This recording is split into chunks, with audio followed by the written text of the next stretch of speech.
Hello and welcome to a fresh edition of Talk Therapy brought to you by Driveway Devi. I'm Karthik on behalf of Driveway Devi. It is with a heavy heart that I initiate this particular dialogue. Having said that, I think it's very important that we have one. And I say heavy heart because we are calling this particular dialogue Lifting Fallen Spirits. And we've been wanting to do this from the time of the absolutely horrific and tragic Air India plane crash recently. But we wanted to be as sensitive and mindful as possible and at least let a little bit of time and space come between that occurrence and us having this dialogue, particularly because one saw this unprecedented flood of fairly toxic commentary that started immediately after, everything from attacks on the airline and the pilots, which was all, I felt personally, in pretty bad taste. Anyway, no point getting into all that. Joining us for the second time, and I'm absolutely delighted, is clinical psychologist Anushka Modi, with whom we will examine the impact of an incident like this and also in its impact not just on the immediate families and survivors, but also impact on various segments of society. Because I think it might be fair to say that uh, everybody has been impacted in some form or fashion. So, Anushka, thank you so much, as always, for making time and being with us. Thank you so much. And I'm really looking forward to talking about this today because I too recently traveled and I know the cycle of emotions and anxiety that I went through. And that just made me realize that this is also, you know, expanding to other people now. And it's not just like the immediate family and the relatives of the people who unfortunately lost their lives in the crash. So, yes, I think this is a much needed topic to talk about, and more than happy to be here today. Yeah. Most definitely it is. And it's one of life's ironies where there's absolutely no doubt that by a long shot, air travel continues to be statistically the safest way of traveling. Having Yeah. said that, the mind isn't always rational. It's easier said than done to keep statistics at the forefront of one's thought process, and all of that just falls by the wayside. I want to begin Right. by asking you a very, very silly question, perhaps, but there are so many instances of loss, Hmm. terminal illness, for example, where Hmm.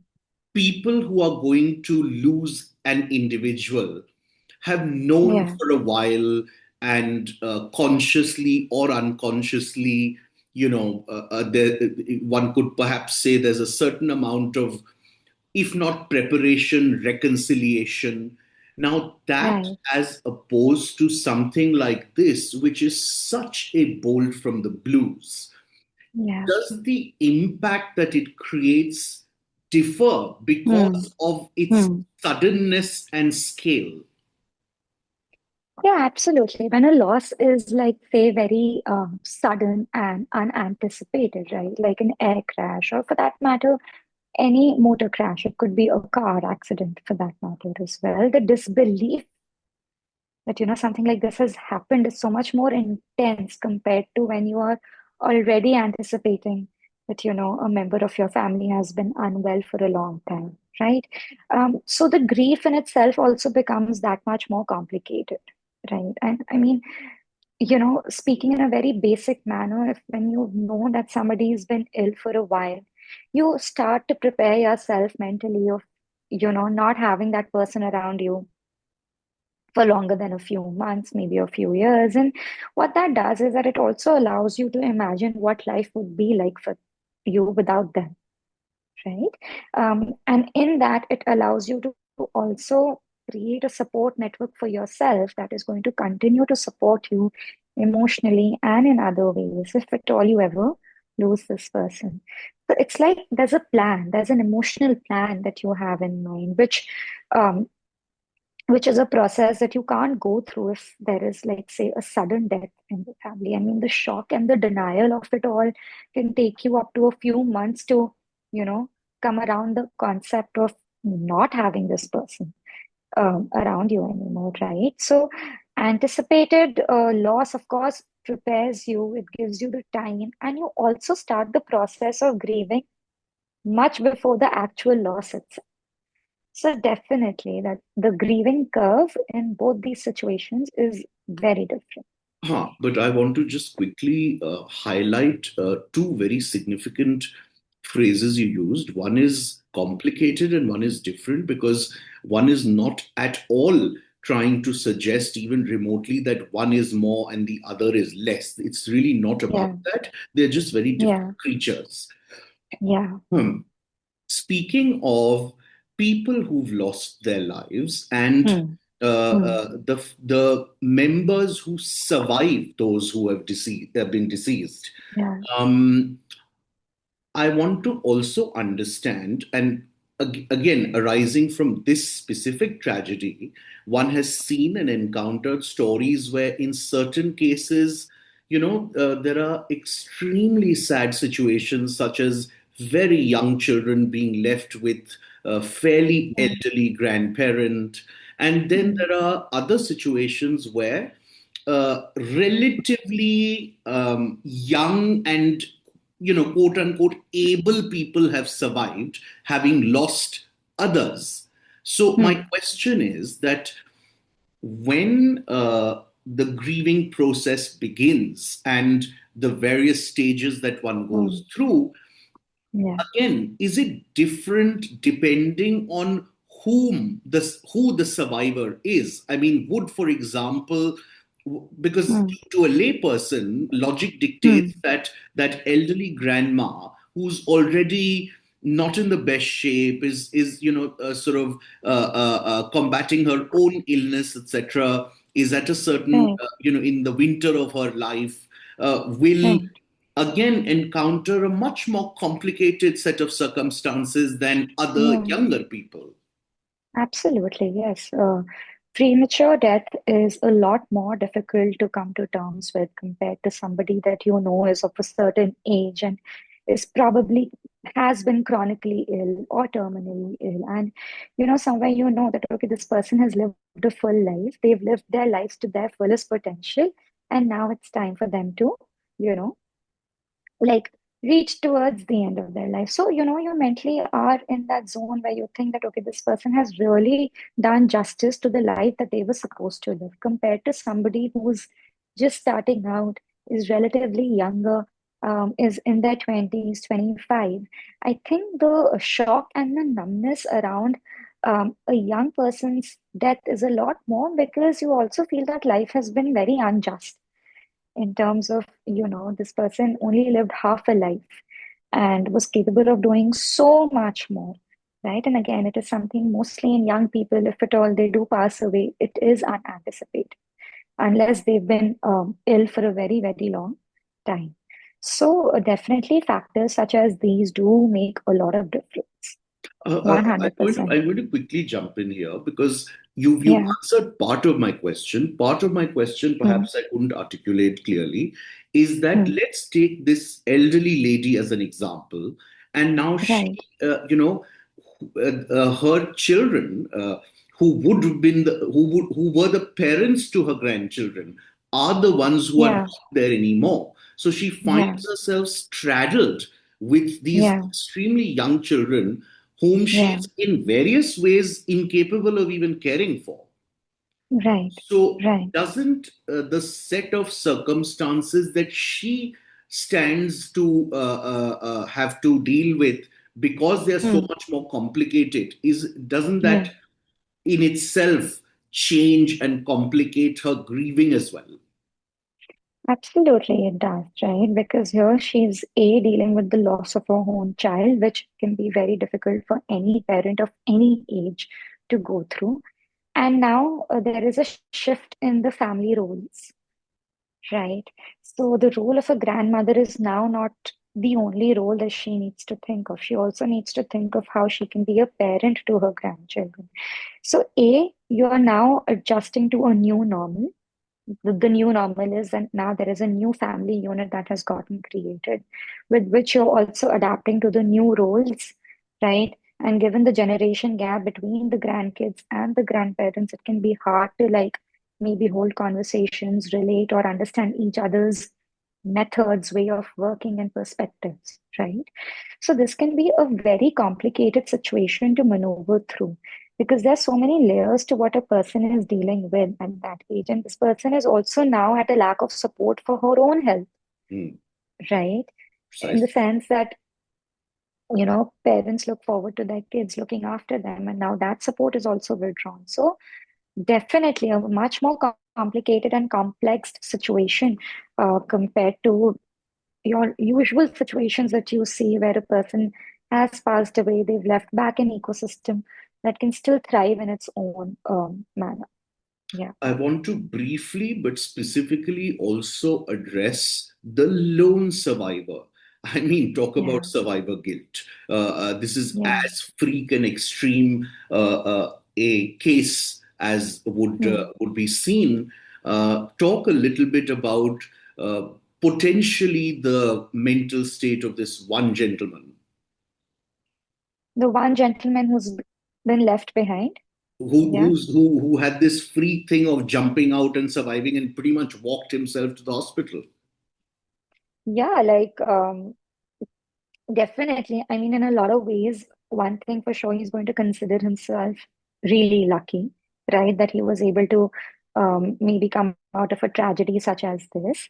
But yes, there is survival's guilt, and there is also a lot of bargaining that one goes through. That, in the sense that, okay, what did I do differently that I was the one who was left behind in the sense that I wasn't impacted by something of this magnitude, okay?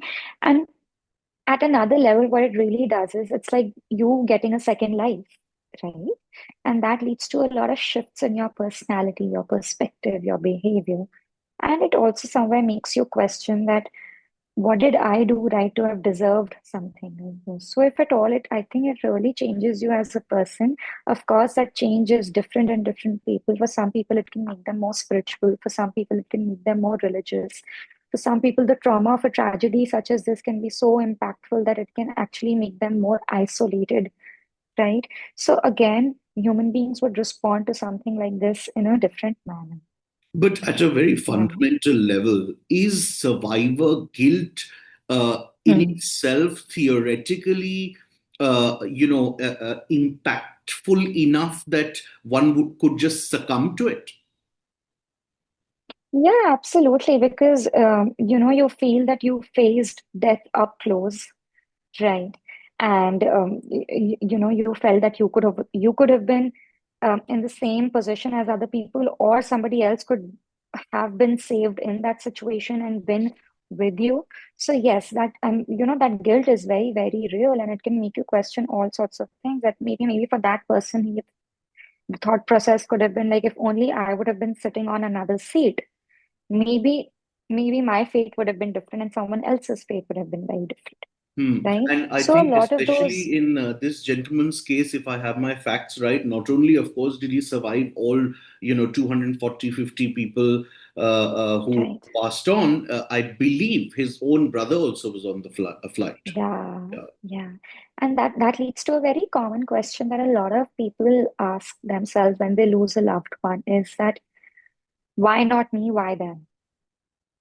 Like what like it could be two people traveling in a car and there's an accident and one survives and one doesn't. So why did I survive? And then that question has to be answered in a very, very meaningful fashion for you to be able to really get to the bottom of it, right? You have to develop and find some meaning in life now that helps you answer this question. Before we come to the aviation community and society at large, Yeah. I want to talk a little bit about uh, beginning to navigate and rebuild. I don't know, Mm. please correct me if I'm wrong, but as far as Yeah. I am told, there isn't really anything by way of counseling, etc., that, for instance, the airline in this case would offer.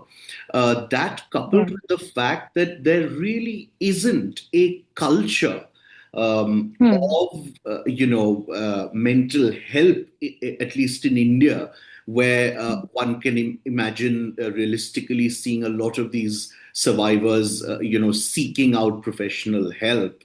Um, Right.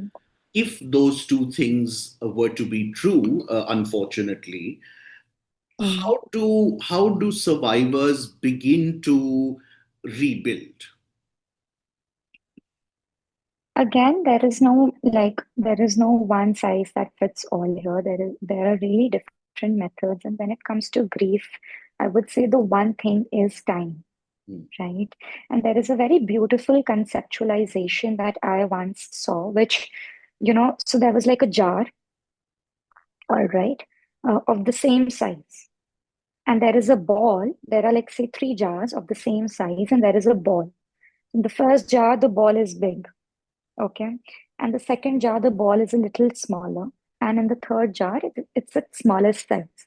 Now, the ball represents grief, and the jar represents our life.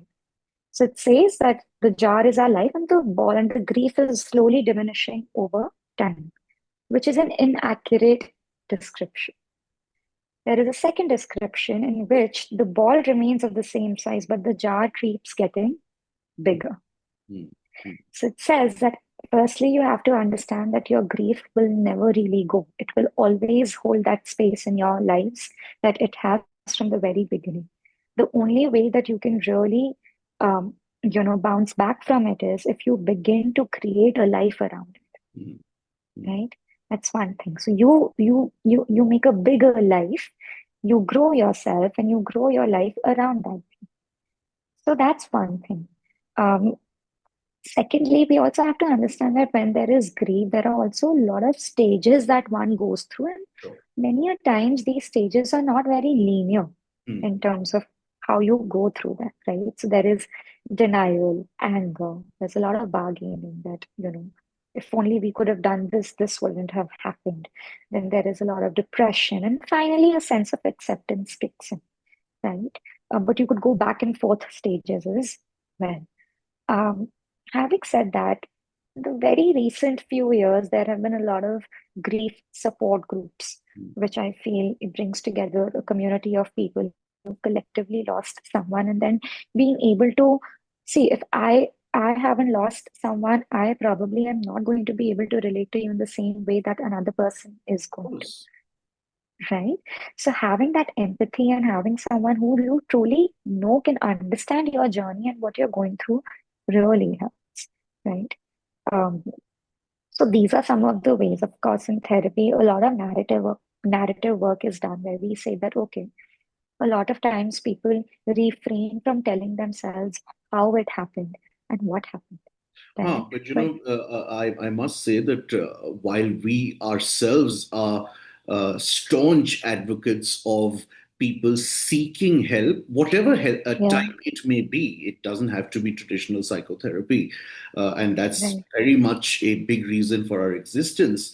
The ground reality is that it's still very, very less. Something that yes, is sought and patronized, which is why what you said first is of immense significance. And it's so, yeah, oftentimes the most prudent advice is very, very simplistic. And that demonstration, that display that you spoke about is so poignant and makes so much sense. Let's talk a little bit about the aviation community specifically. Now, I'm somebody right, who's a bit disillusioned with mainstream media nowadays, not just in terms of hmm, their treatment or stepmotherly treatment of mental health, but by and hmm, large, biases, etc. hmm, That's a whole hmm, can of worms. So I only hmm. watch very, very few online news portals, and Okay, Barkha's being one of them. And hmm, it so happened that she had on the head of the Pilots Association of India, very, very okay, smart, experienced gentleman, who hmm, said that irrespective of this crash and despite it, there are three F's that he feels uh, headline any pilot's life nowadays, irrespective of the airline they're with. And these three Right. F's are fatigue, fear, and fines. Um, Mm. so, with that additional information, but very critical information, let's talk a little bit about what kind of impact, again, I keep using that word, this might Mm. have had on the aviation sector itself. I know for a Mm. fact that as part of training SOPs, it is very much part of both cabin crew and the flying personnel Right. to be trained Right. to be resilient, etc., etc. But I mean, we're all human. Of course. Yeah. Yeah. No, of course, the psychological impact on the crew community after a disaster like this is really profound and lasting, right? And it's not just that, it's also you visually look at something like this happening, like it was playing all over the TV over and over again. And, it just makes you, and there were stories of people coming out who were probably who had to be on that flight that day, but maybe their duties got reassigned and things like that. So Absolutely. that really makes you wonder that it could have been any of us, right? And that in itself is so daunting because this is something that they do on a daily basis. Mhm. They're flying on a daily basis, right? And it was just a matter of probability that it was that aircraft over any other, right? Absolutely. So I think for a lot of people, when you're anyway traveling in an airplane, you're disconnected with the world, at least majority, right? Um, and so you don't know what's happening. You don't know how to contact people. So there's anyway a disconnect, and you begin to fear that, okay, what if something like this is to happen to me? What will happen to my family? Maybe this was the last time I've sent that text to them, and that fear also begins to translate in a lot of bodily symptoms, physical symptoms. PTSD becomes very, very real in those Mhm.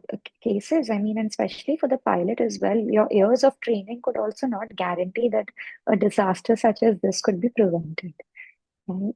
So then that might also lead to avoidance that I don't want to fly on a plane altogether, Mhm. Mhm. right? So that might also mean that a lot of people are questioning whether they want to put their lives at risk and then continue on a career like this. Wow, absolutely. And again, you mentioned such a significant point that resonates personally with me. This whole thing about this feeling of disconnect.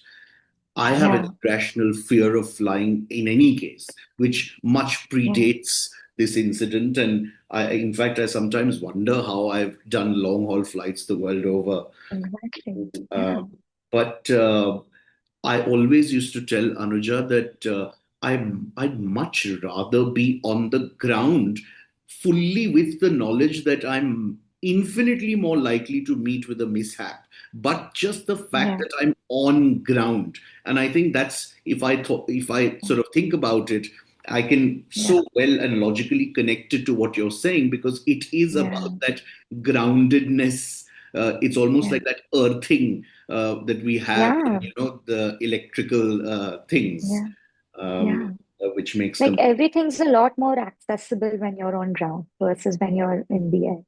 So that makes a lot of difference to the psychological impact of things as well. Absolutely. I mean, not just physical access, but also communications access, everything. Yeah, everything. Yeah, Hmm.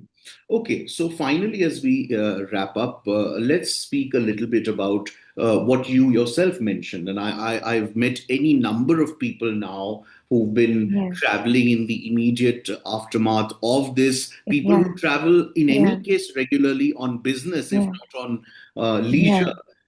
And yeah, so many people are sort of feeling this very they're feeling very unsettled. yeah, yeah, they are. They are. I think after an incident such as this, a lot of our interpretation towards the very regular things that happen anyway has changed. For example, turbulence. Hmm. Very normal, happens all the time. But I think after an incident such as this, minor turbulence is also perceived as something that could potentially gonna, Right. So there's a lead tendency to for a it to be perceived in a exaggerated and in a magnified more manner. tragic manner that, this turbulence indicates that maybe something bad could happen. Hmm. And, like I was traveling recently and everyone at my home is asking me if I'm traveling on a Boeing aircraft. I said, no, we're traveling on an Airbus. We're not And that traveling must on a, have brought relief. Yeah, Boeing aircraft. So, I mean, I've traveled a lot and I've never had people ask me, are you traveling on a Boeing aircraft? So imagine how concerned people to have become. And this is not it. I'm not exaggerating or kidding, but when we were about to take off from Delhi, half the crowd inside the airplane was chanting something they believe in that they feel is going to just help them have a smooth correct. takeoff. And so these were some very new experiences. Like people Absolutely. are now, you know, really Absolutely. wanting Because to I mean, know. we've gone from at least regular flyers pretty much sleeping through all of that security Yeah, briefing, etc., because you take it so big time for granted to now chanting. absolutely. Just imagine that really showed me that there's a certain mob mentality here that's moving towards a form of paranoia. Hmm. you know, because half or more than half the passengers on that aircraft did something or the other. Hmm. And it's really changed the landscape of air travel, I feel. It's not just like your usual, you take a 3-hour flight and you're done. No, it's an anxiety-provoking situation for a lot of people. And worse for people who already have a phobia of flying. Yeah. Most definitely. I Yeah, mean, I don't even. We usually like to conclude our dialogues on a positive note, on a note of yeah, open suggestion. I yeah. frankly don't know what to say. If there's anything you would like to say to sort of alleviate or help I, this sense of paranoia come I, down, I mean, please apply logic. yeah. No, definitely. I think the one thing that I would like to share with the audience on a parting note is that statistically, a lot more accidents happen on road compared to air travel. But the reason that this is something that we like to call the availability heuristic, Mhm. right? Not every road accident is reported or shown in the Of media. course. But right, so because that information is not available to us, we think it's not happening, right? But every aircraft crash is shown in the media. Mm. So we feel that a lot more people are dying, due to air travel, but you'll be surprised to know that a lot more people are actually dying due to road accidents. So it really comes down to that. And at the end of the day, I was out for dinner and a lot of people were talking about how those who were traveling that day, like unfortunate for them. But then I brought to their attention that there were also a bunch of kids sitting in a medical hostel having lunch who had no idea that Absolutely. something like this is going to happen. And they were not traveling either, right? So whatever is to happen in life is going to happen wherever you are. But yeah, we shouldn't let something like this limit our lives, and we should not go into isolation, of course, right? Whatever helps you feel less anxious, more prepared, please do that. But yeah, don't completely abandon the idea of traveling by air. So You true. have to I mean, overcome your fear. again, it's absolutely understandable the jitters one is feeling, etc. But to entirely forsake logic and pure cold facts is probably not And the best idea. Thank you so much. not at all. This was an important dialogue to have. You've been extremely Yes. insightful as always. All the Thank you best so much. and safe travels. Safe travels to you too. Thank you so much.